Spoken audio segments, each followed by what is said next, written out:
Hi everybody, it's Miss Scott here for this week's assembly, which is on finance. Now, more specifically, does money bring you happiness? Now, that of course begs the question, can happiness be bought? So, let's discuss big wealthy areas, i.e. countries. Now, Qatar is the world's richest country, of course in proportion to its size. So, they must be pretty happy, right? However, they're only the world's 29th happiest country. And actually, if we dig a little bit deeper, they do have some laws which promote inequality. Inequality with women's rights and gender inequalities, with people's sexual orientation, and you can actually go to prison for same-sex relationships, and also relationships before marriage. You're not allowed to live with somebody that you're not married to. There are also rules and restrictions on the freedom of expression, something that we take for granted in our country. So maybe having a wealthy country doesn't automatically equal happiness. So just thinking about you as an individual, in of course the country that you live in, could money though bring you happiness? Now what about if you won the lottery? I'd like you please to pause this video and have a 1-minute discussion with the person next to you on what you'd spend all this money on.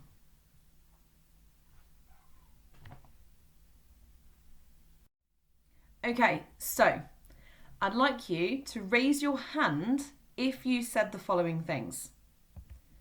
A big house. An expensive car or several cars. Lots of holidays or living abroad. Clothes, shoes, bags, makeup, the kind of things you can buy in a shopping centre. Did you say that you wanted to invest it to make even more money?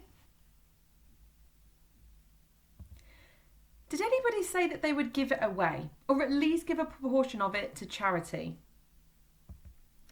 Is there anything else that you wanted to share? Obviously pause the video. Now, do you think that these items would genuinely bring you happiness?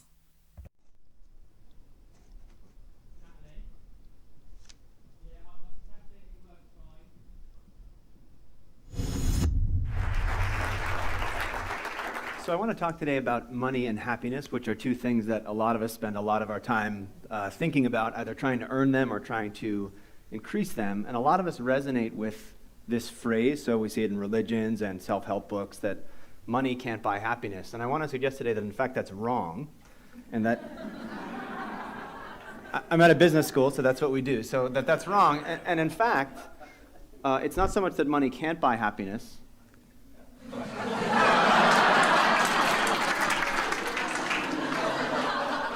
It's not so much that money can't buy happiness, it's that if you think that, you're actually just not spending it right. So that instead of spending it the way you usually spend it, maybe if you spent it differently, that might work a little bit better. And before I tell you the ways that you can spend it that will make you happier, let's think about the ways we usually spend it that don't, in fact, make us happier. We had a little natural experiment. So CNN a little while ago wrote this interesting article on what happens to people when they win the lottery.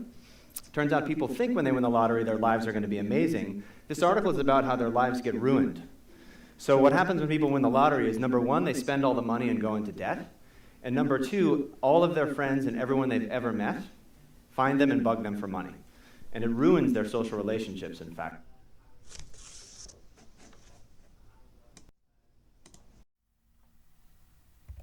In that video, Michael just started to talk about an article that said that winning the lottery actually ruined people's lives. People were commenting on this, though, disagreeing and saying that if I win the lottery, I'd do this. If I win the lottery, I'd do that.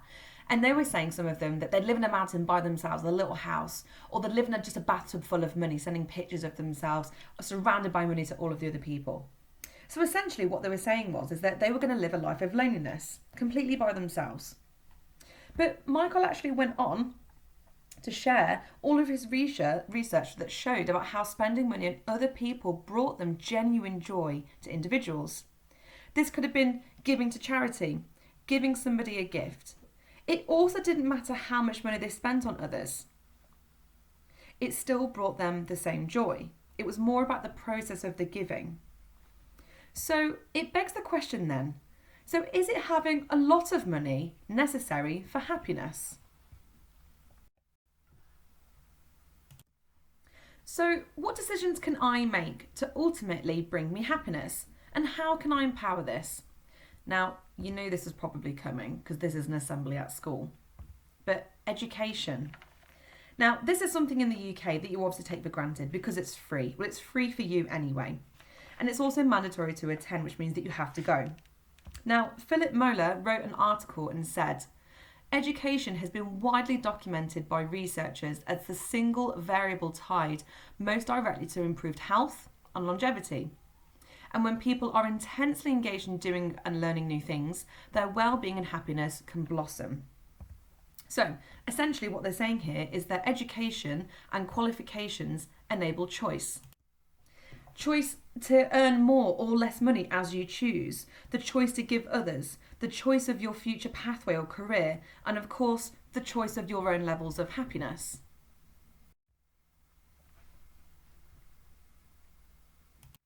Now, a quote from the 1960s was, "It's a kind of spiritual snobbery that makes people think that they can be happy without money."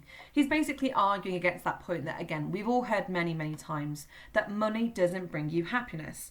Now, of course, we know that money helps. There's no arguing that.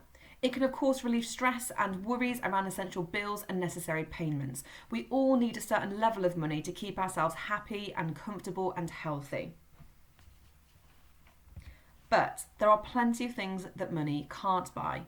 It definitely can't buy you more time. It can't buy you true friendships. Manners, that's something that we also hear all the time as well. Doesn't cost to have manners.